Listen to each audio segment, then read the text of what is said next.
साथियों नमस्कार, मैं हरिश्चंद्र बर्णवाल इस वीडियो में आप सभी का स्वागत करता हूं। दोस्तों, अभी कुछ समय पहले मैंने एक खबर बताई थी कि भारतीय वायुसेना ने किस प्रकार से अमेरिका के जो सबसे महंगा फाइटर जेट है F-35 उसको किस प्रकार से डिकोड कर लिया था और उसके बाद भारत की वायु सीमा में घुसते ही उसे भारत के नियंत्रण में ले लिया। कबाड़े की स्थिति में पहुंच गई, पूरी दुनिया हैरान परेशान थी और उसके बाद मेन स्ट्रीम मीडिया ने इस खबर को उठाई। अब आपको एक नई खबर बताता हूं। भारतीय वायुसेना ने अमेरिकी एयरबेस पर हमला किया था। यह बात भले बहुत बाद में खुलकर आएगी, लेकिन आज मैं आपको बताता हूं और उसकी कुछ बारीक चीजें आई हैं दोस्तों सामने। जी हां, लोगों को लग रहा था कि यह युद्ध भारत पाकिस्तान के बीच चल रहा है, लेकिन वास्तव में भारतीय वायुसेना ने अमेरिकी एयरबेस पर निशाना साधा था।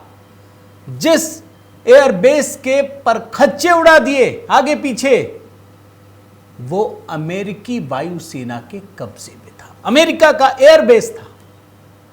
यह खबर दोस्तों जैसे ही मैं अभी आपके सामने रखूंगा, आपको समझ में आ जाएगा कि डोनाल्ड ट्रंप इतने बिगड़ैल मूड के कैसे हो गए।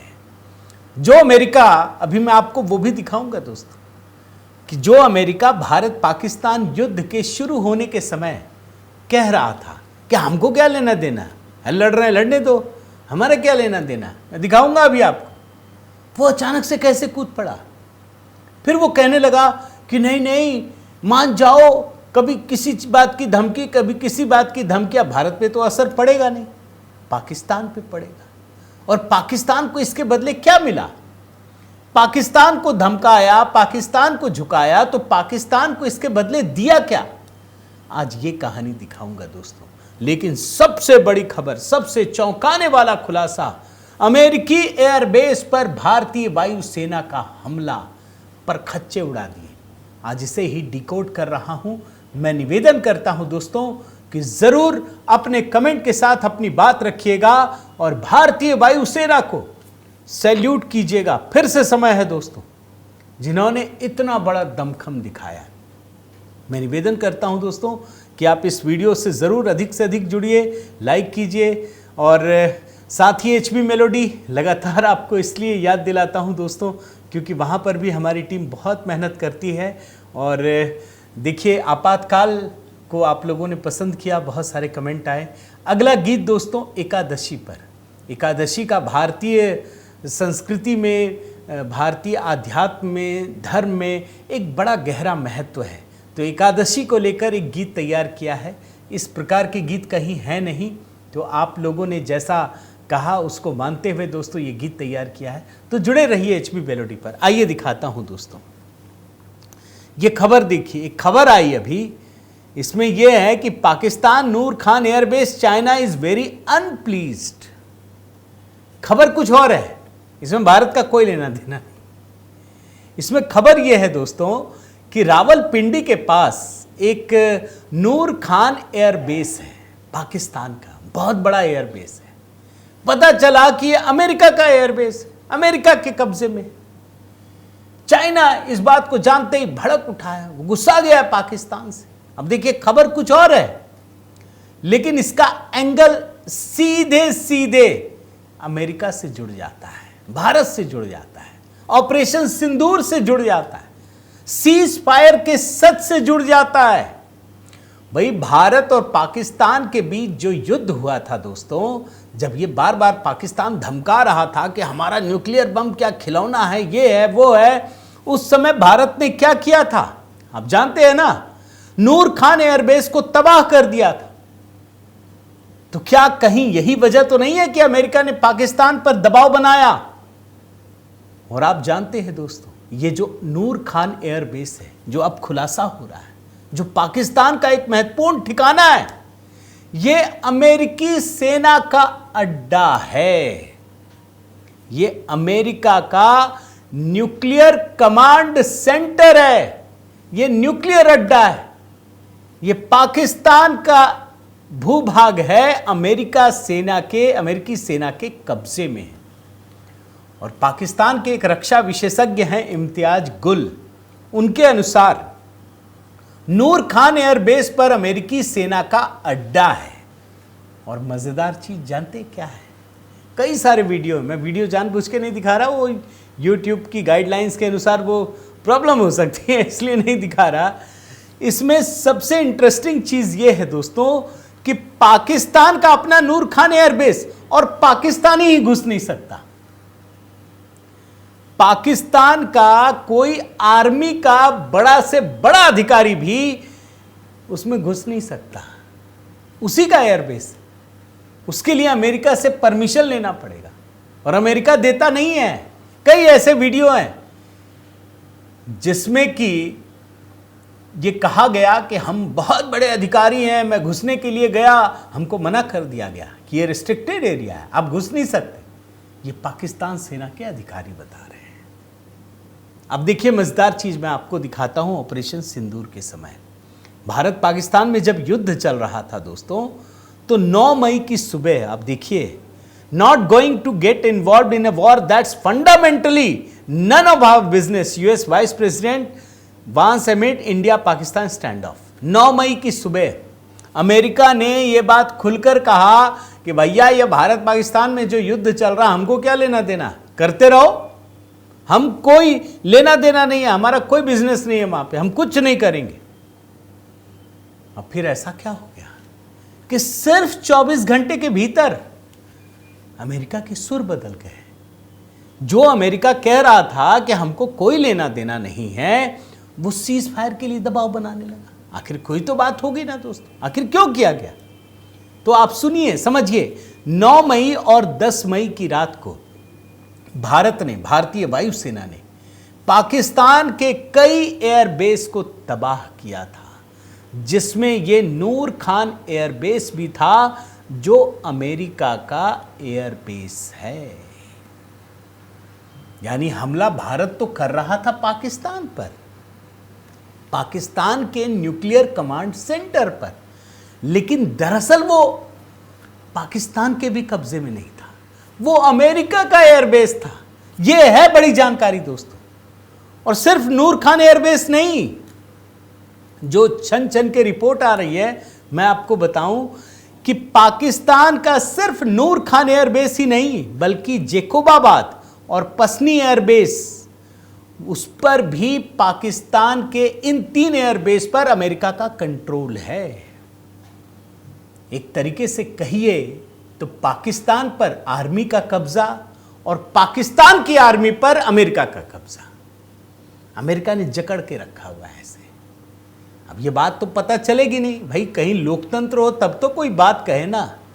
वहां तो आप सोचिए कि अमेरिका के राष्ट्रपति को किससे बोलना होता है, बतियाना होता है, तो वो प्रधानमंत्री राष्ट्रपति को नहीं बुलाता, वो सेना प्रमुख को बुलाता है, क्योंकि पता है कि सत्ता उसी के पास है। ये लोकतंत्र दिखावा है।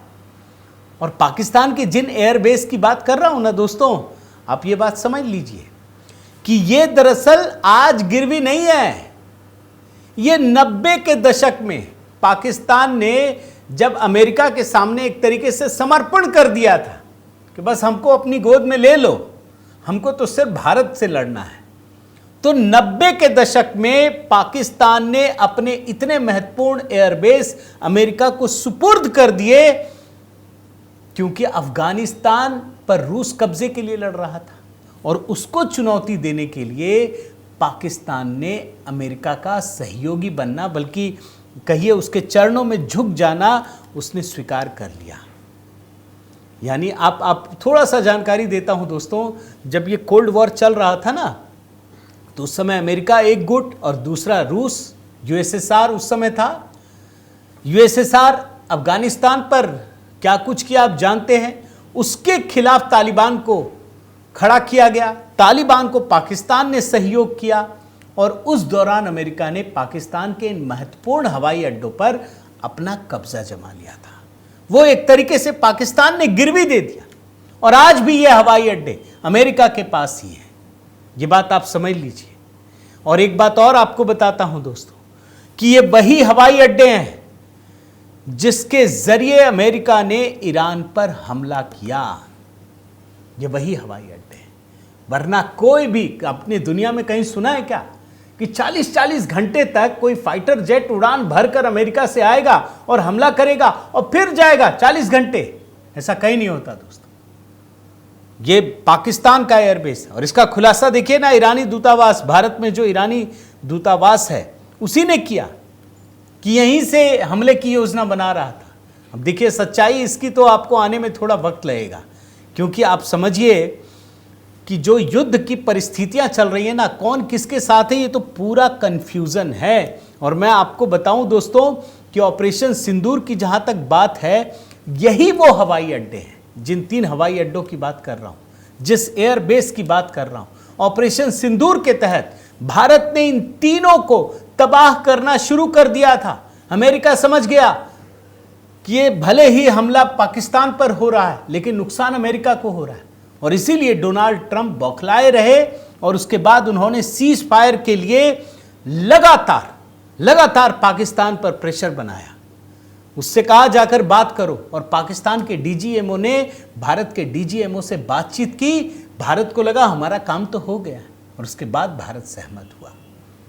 लेकिन ये खबर अब आई है कि पाकिस्तान का ये जो नूर खान एयरबेस है वो तो अमेरिका के कंट्रोल में है, और इसीलिए अमेरिका छटपटाया हुआ है, इसीलिए डोनाल्ड ट्रंप। और जब चीन को ये बात पता चली तो वो पाकिस्तान पर बिफर गया। आप देखिए ना। और मैं आपको एक और बात बताता हूं, ये सैन्य ठिकाने जो अमेरिका के कब्जे में है, उसने पाकिस्तान से क्या क्या कराया, मैं आपको उसका एक और एग्जाम्पल देता हूं। भाई अभी पाकिस्तान ने चीन से $60 बिलियन की मदद ली, और चीन इसके बदले में पाकिस्तान के कई इलाकों पर अपनी नजर गड़ाए हुए, अमेरिका भी नजर गड़ाए हुए। अब जब ये असीम मुनीर पाकिस्तान का अमेरिका पहुंचा तो अमेरिका ने कहा कि भैया अपने को बहुत सारी चीजें चाहिए, तुम्हारे देश में बहुत सारे रेयर अर्थ मिनरल्स हैं। कायदे से तो देखिए तो पाकिस्तान को चीन को देना था, लेकिन ये सैन्य ठिकाने चूंकि अमेरिका के कब्जे में है, उसने इतना दबाव दिया कि वो पाकिस्तान का एक्सेस ले लिया। चीन इससे भी बौखलाया हुआ है, और ये वही हवाई अड्डे हैं दोस्तों। मैं आपको एक और चीज बताता हूं कि पाकिस्तान ने ही अमेरिका के जरिए इजराइल तक ये जानकारी पहुंचाई कि ईरान का सैन्य कमांडर कहां छिपा पड़ा है। भाई मोसाद के जासूस वहां तो होंगे, लेकिन इधर भी बैठे हैं। ये पाकिस्तान डबल गेम करता है, और ये खबर अब आ रही है दोस्तों कि अमेरिका ने इसी सैन्य ठिकाने पर दबाव डालकर, इसी की वजह से पाकिस्तान से ईरान के कमांडरों की जानकारी ली और इजराइल ने हमला किया, सबको मार डाला। लेकिन पाकिस्तान का डबल स्टैंडर्ड देखिए, यही तो राजनीति है। पाकिस्तान एक तरफ अमेरिका को तो एक्सेस देता है, उसके लिए शांति के नोबेल पुरस्कार का रिकमेंडेशन देता है, और दूसरी तरफ अमेरिका के हमले का एक तरीके से आलोचना करता है, भर्त्सना करता है। ये डबल स्टैंडर्ड है दोस्तों।